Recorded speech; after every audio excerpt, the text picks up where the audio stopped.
That's a good question. I get asked this a lot. Generally, my advice is yes. You want to include an attorney's fees clause.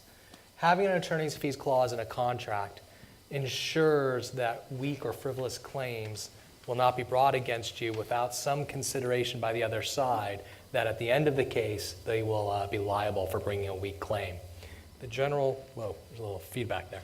The general rule in California and most of the United States is when you file a lawsuit, you pay your lawyer, and even if you win the case, unless an exception applies, you are responsible for your own lawyer's fees. So you could go to trial and win $50,000 in damages, but still have to pay your own lawyer $100,000, and it's a net loss of $50,000 to you, unless there's a statute or a contract that has a provision for attorney's fees.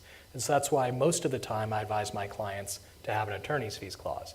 And if someone gets hit with a lawsuit where there's exposure, it encourages settlement early on, which is also usually in a client's best interest if it's a weak case for that particular client. So the short answer is yes, sign that contract.